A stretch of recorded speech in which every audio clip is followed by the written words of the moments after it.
Hey, what's up everybody, Prospector here with Watcher of Realms. Guys, today we're checking out Khadgrim and we're going to be actually looking at a little GVG testing and seeing just how well he can hold up against the Grotesque Fiend. I'm sure a lot of you are curious about how well he's going to do, and it's actually pretty amazing. But anyways, without further ado, well, let's dig in.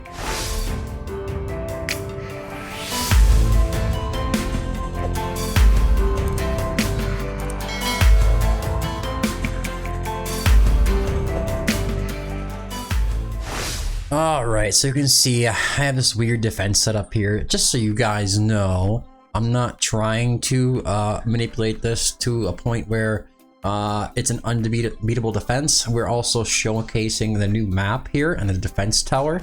I'm more or less trying to show how well he can actually take on a Grotesque Fiend or two at like max stacks with a shield behind on them as well, and how well can they do, honestly. His defenses are insane. He's like if Oleg and Brokir had a baby. So let's go back and look at his kit really quickly. I am going to be showcasing him today with the Awakened at level 5, just so you guys have a really good idea of what you're up against here, okay?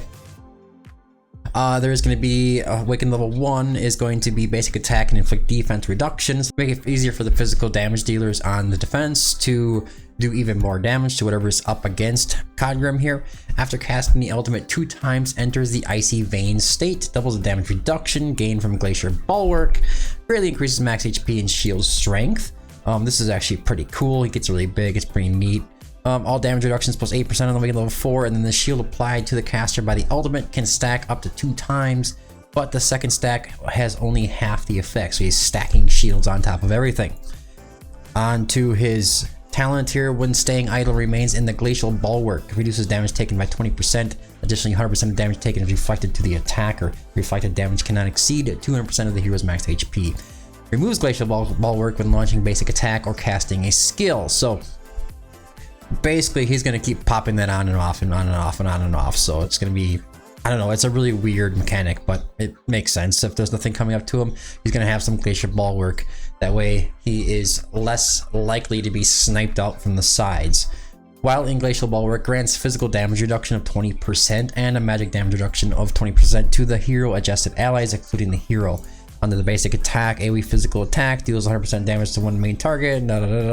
Restores 20 extra rage with each basic attack. That's really the only part that really matters. He's not going to be doing a lot of damage. The hero gains ice armor after activating the ultimate 3 times, enters the Icy Vein state, and resets ice armor. Ice armor upon taking fatal damage instantly restores 100% HP, so he has like the invulnerability going on. And then we did talk about Icy Veins, alright, just doubles damage reduction. Glacial Smash, when shielded after basic attack, it deals additional true damage equal to 70% of the hero's max HP and inflicts freeze on enemies. If the enemy is immune to freeze, it inflicts damage reduction instead during Icy Vein. So basically, if you're shielding him with the Fool, he's going to become immune to freeze. So then he's going to get a damage reduction on your Grotesque Fiend. So that's something else you have to keep in mind. During Icy Veins, extends the effect duration of freeze and damage reduction inflicted on enemies by an additional 1 second. Cost reduction in the arena. We'll talk about that later. Actually, I can just cover that really quickly. Isn't a cost reduction of 5. I'm thinking of single target arena on this. I think Valderon might have a chance of coming back into the meta if Khadgrim can actually hold off the enemies without having much heals on him. It all depends. The main issue with Valderon teams right now in single target arena is the BP going so high that the enemies coming in that Oleg is not working anymore. So you have to bring some kind of healer or some other way of holding back the enemies coming in. So I'm hoping that Khadgrim can help change that up a bit so that we don't have the same Watcher team running the show in single target arena. That should be Valderon's house. Mountain's Pulse. Applies a permanent shield to the hero equal to 100% max HP, and applies a shield to adjacent allies equal to 30% of the caster's max HP, lasting for 10 seconds. So whenever he does the shielding, it goes to all our heroes around him. So you could possibly put a unit right next to him or behind him, and maybe he wouldn't be able to get taken out by the AoE damage. As for the build, we're going to go with a Tempered Will, looking for HP bonus, rage regen, defense bonus, flat HP, and flat defense. This is the goal across the board. You could also go for Unshaken Will. Unshaken Will is most likely going to be better, but on the test server here on this account right now, I don't have the HP bonus on the ring, so I wasn't able to complete the set, unfortunately. But it is a good option because it will help recover HP and also gives a nice 20% boost to HP, which is going to be really high at the first place. On the left side, we're going to be going for Astral Guardian, looking for a little bit of attack speed, make him a little bit faster, help him come back to his rage, and his ultimate a little bit faster, rage gen, HP bonus, and defense bonus. You want these kind of stats for both pieces as well. Now you can see I don't have one on the weapon as well, so that's something to keep in mind. Total stats, he's coming in massive 138k HP. Man, and 10.9k defense. That is extremely rare to be hitting those kind of stats, just so you guys know. And then we also have down here a whopping 80% rage regen. On the artifact, we are going with Heart of the Mountain. This is going to be his exclusive. Increases max HP by 17% when the caster has a shield. Gets block +1. And restores 5% max HP to the caster per second. Now on this team, I'm also going to be running Ireless. Ireless is actually pretty awesome for this. And I'll show you the defense here in just a moment. Alright, so this is our defense. Now I'm going to kind of break this down. Valar is not doing a lot of damage. I'm not trying to make it so we're taking out the Grotesque. The goal here is actually to simply have enough damage in order to take out the spiders coming down so the Grotesque can get the stacks and have maximum damage going up against Khadgrim. Now, if we do manage to take him down during this fight, it's not gonna matter, because if I was really to optimize this team, there's just no way that it would happen. There's just no way that would happen. Ireless is gonna be bringing in some invulnerabilities and some massive heals and all kinds of awesome things. She works really well next to Khadgrim. I could bring a Carnelian. I could sub in a couple different types of healers as well, just to let you guys know that there's other options that you could bring. A Narissa or somebody with massive shields to help him shield even more. Just keep him shielded up. There's going to be a lot to do with those shields. And this may not be the optimal kind of team for him, even with Kratos on there as well, because you could go for like a North Throne team now. So there's a lot of options with North Throne. Will North Throne make it back in? I don't know. But at this point, I'm just trying to see how Grotesque Fiend stacks up to an A5 Khadgrim and kind of get a sneak peek at what we're looking into going into the next season of GVG, or even the end of the season here. So let's go back and we will solo practice and we will attack this team. I am going to go in with Grotesque Fiend, the Fool, the Doggos, and 2 sets of spiders, okay? I'm just trying to get those stacks, like I said again, guys.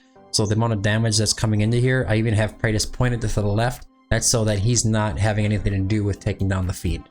I want to see how well he does fighting the Fiend. Just gonna keep reiterating that before anybody just calls me GVG stupid. I just want you guys to know that I'm trying to basically, I think I could just stay over here, to be honest with you. Just trying to basically see how well he stacks up against the Grotesque. And it's kind of the ultimate test as far as a defender goes, really. I mean, I know that I've already claimed that he is like the best defender in the game. And I think other content creators are agreeing with me as well. As you can see, he got his 5 stacks. There's a 9, and we're gonna go ahead and send the Fool around next. As you can see, he's not really doing a dent right now. In a second, he's gonna heal. There's his heal. There's a nice shield for him to help keep him going. We're gonna wait till another stack of 10 before we start sending out another Grotesque Fiend, and just kind of see how well he does here. Let me slow it down a bit. Here comes the Spideys, or whatever those things are, the abysmal somethings. You can kind of see he's taking a good chunk of damage. It's just not enough to take him out, guys. All right, let's get another stack here. So let's get about 9. That first one here is sitting on a full amount of stacks here. So let's see if Khadgrim can survive here. Get your ultimate up, buddy. There you go. Again, he's still alive. He's still alive. It's impressive. We have a max stack Grotesque there, and then we have one at level 9, and he's about to get his shield again. It's... I don't know. No, okay, so this is just saying, like in the worst case scenario where you're not actually even really doing any damage to Grotesques and not even really trying to take them out, how crazy is this? So he lost the icy veins there, so now he's back down to normal. He's lost the invulnerability or the ability to come back, so now he's taking on these guys and we're not even trying to do a lot of damage. So there you go, into 58 seconds. Now you can't tell me if you set up your defenses properly, there's no shot you're taking down that Khadgrim. You need a different solution to be able to take this guys out. You're not going to do it by simply attacking him with Grotesque Fiends. So you're going to have to figure something else out. If somebody has that level of Awakening Khadgrim, is it going to be Awakening level 3? I think that's probably going to be the mark. And how many times, who's going to all run into it? Probably not a lot of early game users or mid game users. If you're going to be in that end game GVG, you're going to see a lot of him, but before that you're not going to really, and a lot of that has to do with there's basically everybody has no ancients left right now, so it's going to be really hard for people to summon for Khadgrim. Anyways guys, that's all I wanted to show you. I just wanted to show you just how strong he is. Now, like I said, if I were to take out Valkyra and then put in a Dracula in there and maybe put a Carnelian in there and maybe point Praetus up, there's no shot that first Grotesque Fiend is just going to sit there and just keep pounding away on Khadgrim, and Khadgrim's going to have all the more opportunity to keep stacking up his shields, and it's just not going to happen, guys. Khadgrim will not be broken through, so you're going to have to figure out how to go around. Anyways guys, that's all I have for today's video. I hope you found it helpful. If you did, don't forget to like and subscribe. Just wanted to share this awesome little video about Khadgrim and just let you know where the true power is at in Defenders right now. He's bypassed Brokir, he's bypassed Cyrus, he's bypassed Oleg, he's bypassed them all, and by a long shot. I would say he's even possibly better by 40 to 50%. But anyways guys, I've been the Prospector. Thanks for tuning in, and until next time, keep digging.